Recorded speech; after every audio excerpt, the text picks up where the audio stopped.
2021년 8월 4일 수요일입니다. 오늘 수요 예배를 위해서 하나님께서 우리들에게 마음의 새기라 주시는 말씀은 시편 26편입니다.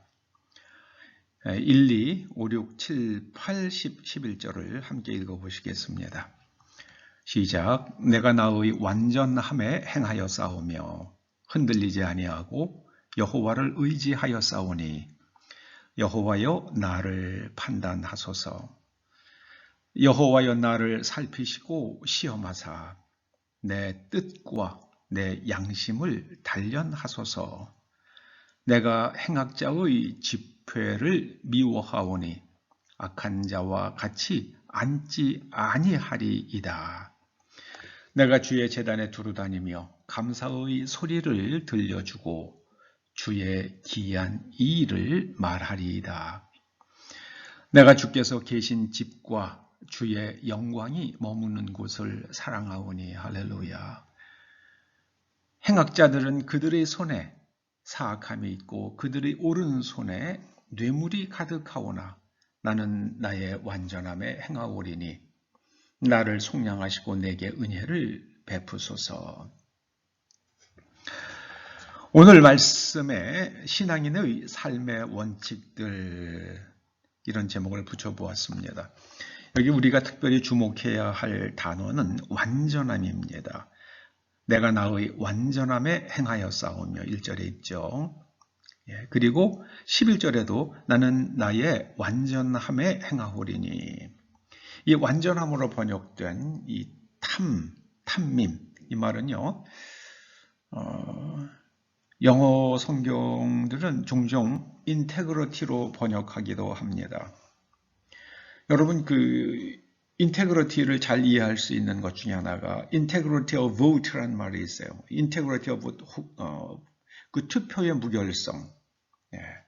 이게 그 모든 방법과 그리고 과정과 수단과 이런 것들이 다 흠이 없어야 된다는 겁니다.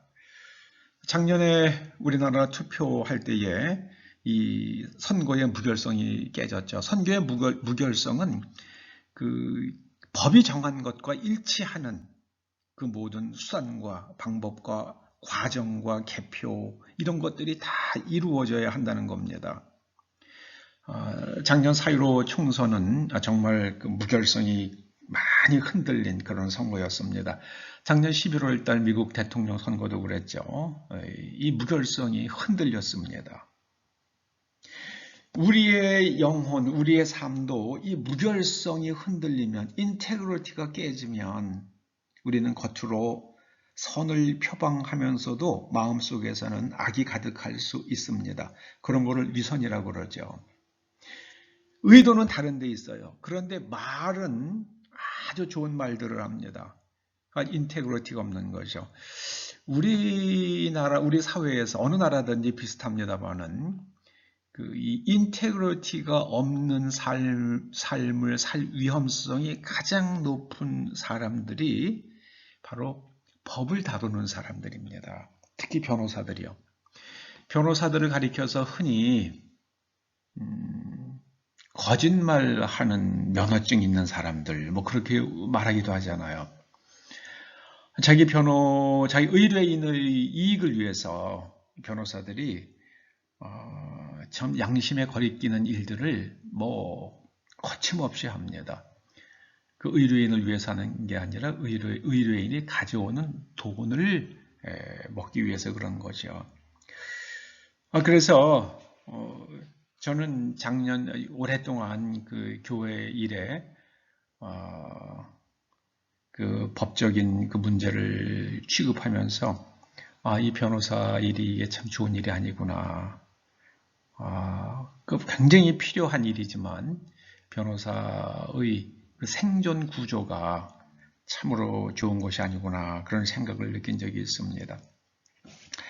자, 이 하나님께서 기대하시는 그 인테그리티가 있는 사람은 하나님을 의지합니다. 그리고 그 뜻과 양심을 항상 훈련합니다.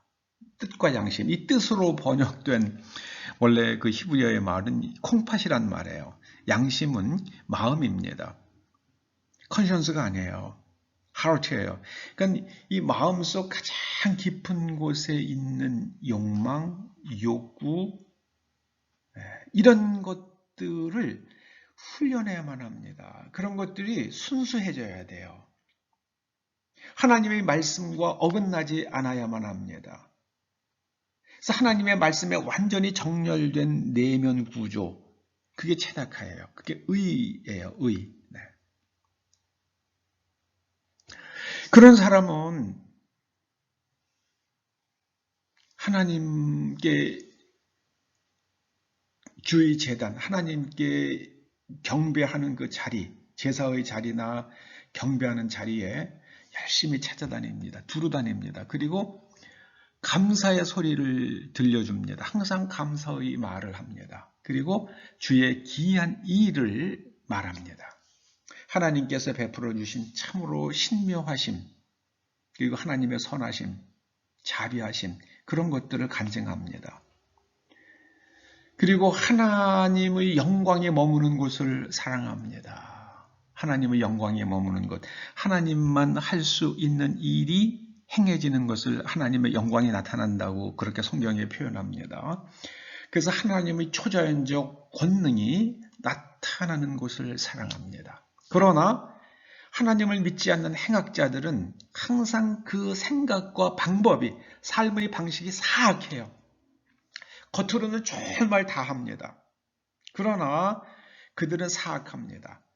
그리고 그들은 뇌물을, 오른손에 뇌물이 가득합니다. 뇌물을 써요. 저는 이번에 정말 지금 뭐 재난지원금이라고 그러는 게 이게 국민한테 정부가 뇌물을 주는데 그 뇌물 주는 거는 자기 돈을 주면 괜찮아요. 이 사람 주머니에 있는 돈을 가지고 저 사람 주머니에 재난지원금이라고 꺼내주는 겁니다. 세금으로요. 그 세금 할 돈이 없으니까 말도 안 되는 세금 제도를 만드는 거예요. 뇌물이에요. 국민들이 복지라는 이름으로, 재난지원금이라는 이름으로 뇌물 받기를 즐기는 사람들이 되었습니다. 그래서 반대로 국민들이 뇌물 받고 이제 굉장히 그 미래는 뇌물 받은 사람들은 그 뇌물의 값을 치르게 되죠. 우주의 법칙입니다. 세상에 공짜가 어디 있어요? 여러분, 시인은 말합니다. 나는 나의 완전함에 행하오리니 이 인테그리티, 정직성, 무결성을 놓치지 않겠다. 그러니 나를 속량하시고 제 죄를 사해 주시며 저에게 항상 자비를 베풀어 주소서. 이렇게 하나님께 탄원합니다. 여러분, 신앙인의 삶의 원칙은 인테그리티입니다. 이 무결성이에요. 하나님의 말씀의 그 내면 세계가 완전히 정렬되어야 하고요. 그리고 그 다음에 세상에서 일어나는 일들을 하나님의 관점으로 해석하고 하나님께서 세상을 통치한다는 것을 알고 하나님께 감사하며 하나님께서 초자연적인 권능으로 이 세상을 이끌어 가신다는 것을 간증합니다. 우리는 그렇게 살아야만 합니다. 기도하시죠. 아버지 하나님, 우리 마음속 깊은 곳의 욕망과 진의가 언제나 하나님의 말씀에 일치되어 하나님께서 기대하시는 수준의 삶을 살아가는 그런 하나님의 자녀 되게 하여 주시옵소서. 예수님의 이름으로 기도드립니다. 아멘.